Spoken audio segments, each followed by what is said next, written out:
Bronx Journal. We are honored to have the City Council's Majority Leader, Joel Rivera, who is part of one of the most politically influential families in the Bronx. Joel has also made history. He was elected when he was 22 years old, became one of the youngest persons elected to the City Council in the history of New York. Welcome to the program. It's a pleasure having you here. Thank you very much.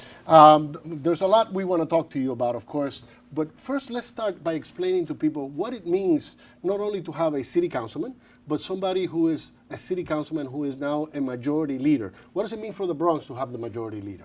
Well, the City Council is a very important political position to have within the City of New York, because we really get to have a real influential role in the $60 billion budget that gets allocated every single year in the City of New York. And at the same time, we really do take a hands-on approach when it comes to developing affordable housing within our community. So in the City Council, we play a very pivotal role in those functions. And as majority leader, I sit on the leadership team. I'm on the budget negotiating team. I'm on the finance and land use committees in City Hall and the chair of the health committee. With all these different functions, we really get to make sure that the Bronx is very well represented in City Hall, and the 15 council district gets all the resources it needs. So it's very beneficial. My point that what I was trying to get is that it's very beneficial to have a majority leader because, of course, you have more influence. It's a leadership position in City Council, so it definitely benefits the residents in the 15 council district and the Bronx. Over the past few years, we've been able to really do a lot of great things in City Hall with the affordable housing, with the economic development. We're making sure that we can make sure the Bronx is well represented in terms of the city's budget, and that's my job and my position down there, is making sure we could advocate on behalf of the Bronx. How many Latino elected officials now from the Bronx? The 20-something. No, we have 25 Black, Latino, and Asian members within the City Council. In the hall.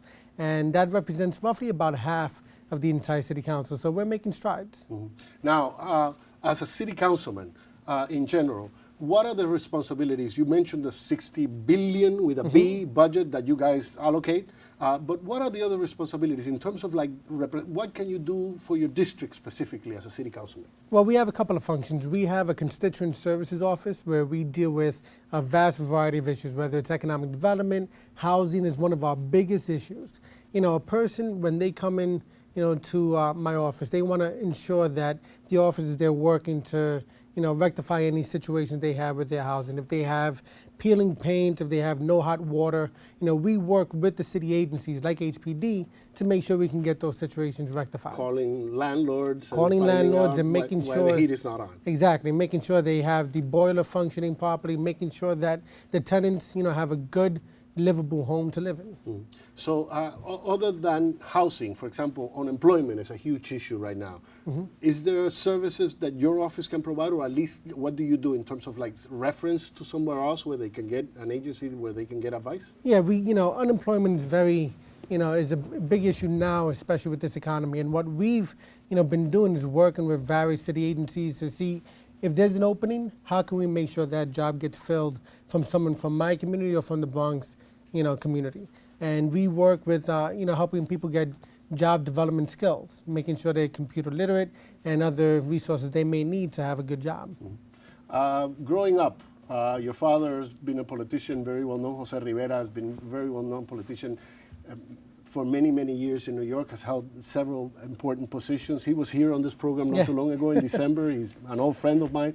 But growing up, watching your father involved in all these things, especially with his video camera, your father tapes everything. He's best known for the video camera. He tapes everything. So, but watching him so involved, was that an inspiration for you? Is that what made you a politician yourself? Yeah, I've always wanted to be like my father. I mean, I think every child grows up and they want to emulate what their mother or what their father does. And I grew up knowing what my mother and my father does is something that's very important, for our community. And they put themselves aside to advocate on behalf of their community. And they really did, a really good job. My mother as a district manager and my father as a city council member, state assembly member, and now back in the state assembly.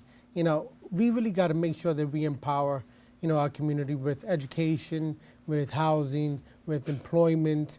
We're making sure we can take it to the next levels and develop small businesses and be part of the workforce that makes our society so great. But the point I was getting with your father is that you had home training. Yeah. I mean, all these issues that most people learn about once they're adults. As a kid, you must have heard discussions about all these My things. father used to take me to demonstrations and rallies all the time.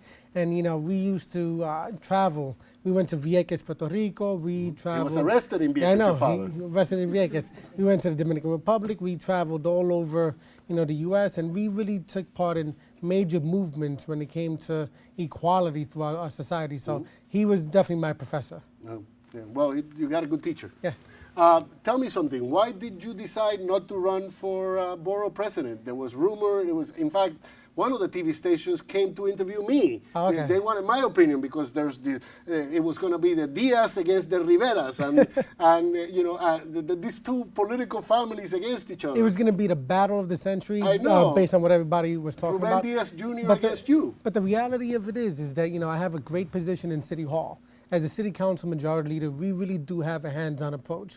And sometimes you got to put the politics aside and say what's best, for my community, what's best for our, community here in the Bronx. And during these economic times, we got to put politics aside and focus on what needs to get done. And that really is economic development, housing. There are those of us who love and live and breathe politics.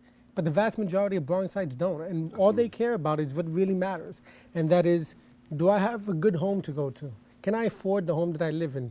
Do I have a job? Does the job pay well?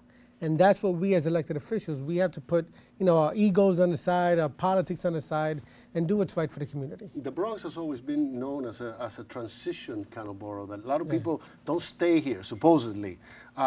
What can be done to help people like really plant roots here, not have this vision that I'm going to live in the Bronx until I do well enough to leave? Well, I think you have a lot of people staying in the Bronx now, and what we can do is make sure that we empower our Bronx institutions, like the Bronx Zoo, Bronx Botanical Gardens. We have the Yankee Stadium that's ever so controversial, but at the same time, it really is a tourist attraction. We need to make people proud. Now we have two of them, right? Yeah, now we have two of them, and see how long we have two of them for. But we have to make the Bronx a place where people can be proud to call home. And the way we could do that is by investing in our parks, investing in our schools, investing in our streets, making sure there's not potholes everywhere. Something as simple as that will make someone's quality of life that much better or that much worse. And we have to take care of our infrastructure. We have to make sure that the housing stock is the housing stock that people want to live in, that people want to invest in buying a 1, 2, 3 family home, that if you rent, that the buildings here are suitable for a family to grow up in. And that's what we can do to make sure that, the old, figment of what the Bronx was and the old concept of what the Bronx was is no longer. It has changed considerably, right? Tremendously under the leadership of Fernando Ferrer, under Adolfo Carrion, under all of our state elected officials and city elected officials. They've really done a great job alongside with community leaders to make sure that this is a borough that we can be proud of. And we're not done. We have a lot of work. We still have poverty we have a lot of work ahead of us. And the only way to really address these issues again is by making sure we can put politics aside and focus on what really needs to happen in City Hall and state government. So from this point on, as a city councilman, how do you see the future of the Bronx politically in terms of like who should, are you supporting anybody for borough president yet? Have you taken a position? Well, at this point, it really is only Ruben Diaz running for the borough There presidency. are others who I think they mentioned claim to be thinking about it. No, but the petitions already had to be filed. It's done. As of the 16th, I believe, the petitions had to be filed with the Board of Elections. Okay. So the only one, I believe, that filed petitions was Ruben Diaz, and I think there was a second candidate, Republican, running from Florida, because I can't really remember his name. I think it was Anthony Rubistello or something like that. Anthony Rubistello. My director is telling me in my ear. Oh, okay, yes. So, Yes. I believe he was the other candidate, but in terms of household names, the only real household name running right now is Ruben Diaz, and I do believe he will be the next borough president. With that, we're going to take a break and we'll be right back. Thank you.